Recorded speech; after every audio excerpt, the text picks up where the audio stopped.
हिंदू शख्स मुस्लिम बनकर Mecca Medina पहुंचा तो फिर देखिए क्या हुआ। जब एक हिंदू शख्स मुसलमान बनकर मक्का मदीना दर्शन के लिए पहुंचा तो उसके साथ क्या हुआ, ये जानकर आप भी हैरान हो जाएंगे। आज के इस वीडियो में हम आपको ऐसे ऐसे रेर हिंदू शख्स के बारे में बताने जा रहे हैं जिन्होंने मुस्लिम बनकर मक्का जाने की हिम्मत तो की, ये जानते हुए भी कि वहां मुस्लिम्स के अलावा कोई और नहीं जा सकता। ऐसे में उन शख्स के साथ क्या हुआ ये जानने के लिए वीडियो को बिल्कुल अंत तक जरूर देखें। लेकिन दर्शकों, वीडियो शुरू करने से पहले अगर आप चैनल पर नए हो तो अभी सब्सक्राइब करें ताकि नए वीडियोस को आप मिस ना कर सके। दोस्तों, मक्का मदीना को मुस्लिमों के लिए बहुत ही पाक और पवित्र जगह माना जाता है।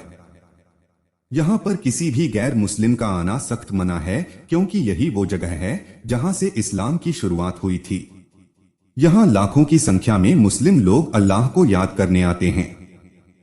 सऊदी अरेबिया में मौजूद मक्का शहर की आबादी लगभग 20 लाख के आसपास है, लेकिन यहाँ हर साल लगभग 60 लाख से ज्यादा लोग पूरी दुनिया से हज की यात्रा के लिए आते हैं। इस देश में अधिकतर लोग हज के लिए ही काम करते हैं, जो पूरे साल यहाँ पर हज के लिए आने वाले यात्रियों की सुख सुविधाओं का ध्यान रखते हैं।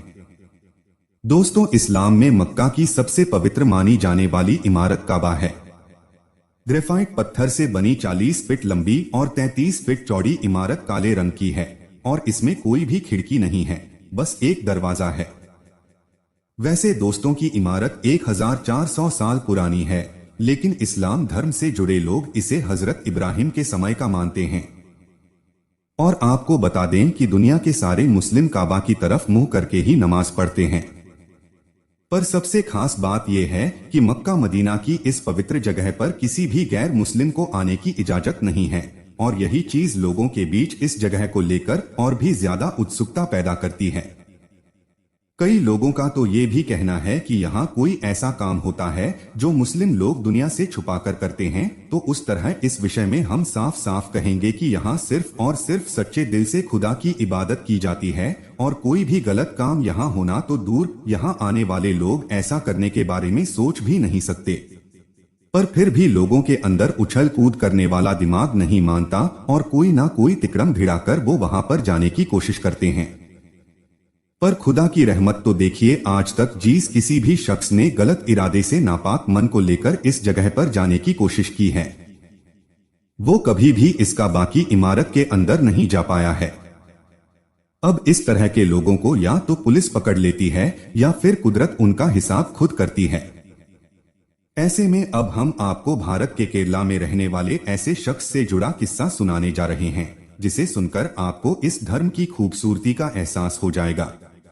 केरला में रहने वाला एक शख्स जिसका नाम रमेश था, वो सऊदी अरब के रियाद शहर में काम करता था और वह अपने मुस्लिम दोस्त सिद्दीकी के साथ रहता था।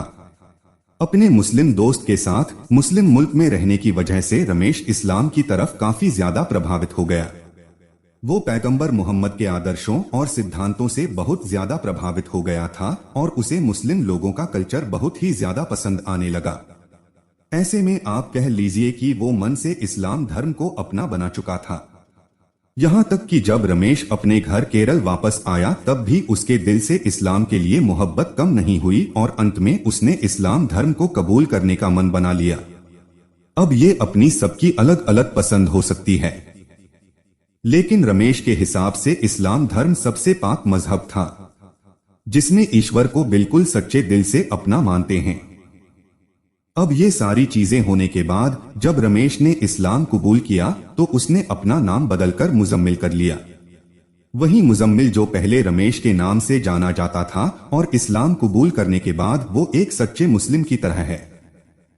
5 वक्त नमाज भी पढ़ने लगा और इस्लाम की दी गई नसीहतों पर चलने लगा। जब वो पूरी तरह से इस्लाम को अपना मान चुका था तो उसके दिल में ये ख्याल आया कि अब मुझे मक्का मदीना के दर्शन करने हैं।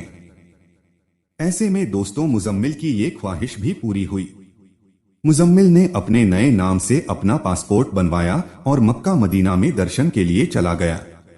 अब ये बात याद रखने की है कि वो रमेश जो अपना धर्म बदलकर मुजम्मिल बना था, पूरी तरह से इस्लाम के लिए तत्पर हो गया और मन ही मन उसने ये सोच लिया कि वो आखिरी सांस मक्का मदीना की पवित्र जगह पर ही लेगा।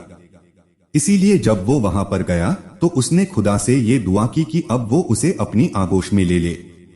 दोस्तों ने जब रमेश उर्फ मुजम्मिल के दिल में इस तरह की इच्छा जगी तो उसने अपने साथ अपना कफन भी रख लिया और उम्रा के लिए चला गया। वो पहले मक्का गया और उम्राह करने के बाद वो मदीना आया, पर यहाँ 2 दिन तक रुका और यहाँ भी वो खुदा से यही दुआ करता रहा कि आए खुदा मुझे अपने आगोश में ले लो, मैं इस बार जगह से वापस नहीं जाना चाहता। खुदा ने उसकी ये दुआ भी कबूल कर ली और जब वो नमाज अदा कर रहा था तभी वो पर गया और कभी नहीं उठा, जिसके बाद उसे वहीं पर दफना भी दिया गया। अब दोस्तों, आप किसी भी धर्म के क्यों ना हो, हर धर्म शांति, अमन और चैन से जीना सिखाता है। ऐसे में इस तरह के लोग जो चाहे किसी भी धर्म को क्यों न चुने, वो बस अपने धर्म के प्रति सच्चे दिल से समर्पित रहते हैं और यही चीज उन्हें ईश्वर के इतने करीब ले आती है कि उनकी हर इच्छा पूरी हो जाती है। अब आप खुद ही सोचिए, एक गैर मुस्लिम जो जन्म से इस्लाम धर्म के साथ पैदा नहीं हुआ था, लेकिन इस धर्म की खूबसूरती ने उसे एक ऐसा मुस्लिम बना दिया जो अपनी अंतिम सांसें भी मक्का मदीना जैसी पाक जगह में लेना चाहता था और उसकी यह इच्छा खुदा ने पूरी भी की। अब इससे ये बात तो साफ होती है कि खुदा खुद अपने बंदों में फर्क नहीं करता। तभी तो उसने रमेश की इच्छा को पूरा किया और दुनिया के सामने ये मिसाल कायम कर दी कि सच्चे दिल से आप अल्लाह, ईश्वर, राम किसी से कुछ भी मांगेंगे आपको वो मिलता ही है। बस आपको अपने ईश्वर, अपने अल्लाह, अपने राम पर विश्वास होना चाहिए। दोस्तों, खुदा ने सच्चे मुसलमान की यही पहचान बताई है कि वो अपने ईमान का पक्का हो और इस्लाम धर्म को दिल से कबूल करे। बस ठीक यही चीज रमेश ने भी की। उसके मन में इस्लाम के प्रति कोई भी छल या कपट नहीं था, इसलिए खुदा ने भी अपना बंदा चुन लिया। हालांकि कुछ मुस्लिम ऐसे भी हैं जो खुदा की दी गई सीख को भुलाकर अपनी ही कहानी रचने में लगे रहते हैं और ये भूल जाते हैं कि खुदा की सबसे बड़ी सीख यही है कि वो अपने हर एक बंदे से बराबरी से प्यार करता रहे। और ऐसा भी कहा जाता है कि असली इस्लाम को मानने वाला किसी भी तरह की हिंसा की पक्ष में नहीं होता। यहाँ तक कि उसके मुंह से अपशब्द भी निकलता है तो उसे पाप समझता है। और यह सिर्फ एक सच्चे मुस्लिम की ही नहीं बल्कि एक सच्चे इंसान की पहचान है। आप जिस किसी भी चीज को अपना माने, उसे दिल से अपना माने, फिर देखिए पूरी दुनिया आपको अपनी लगने लगेगी। बाकी आज के लिए बस इतना ही। उम्मीद है आपको वीडियो काफी पसंद आई होगी। अगर पसंद आई हो तो लाइक करें। दोस्तों, नेक्स्ट वीडियो किस टॉपिक पर चाहिए हमें कमेंट में जरूर बताना। और अगर आपको यह वीडियो अच्छा लगा तो लाइक और चैनल पर नए हो तो सब्सक्राइब करना ना भूलिएगा। आपका बहुत बहुत धन्यवाद।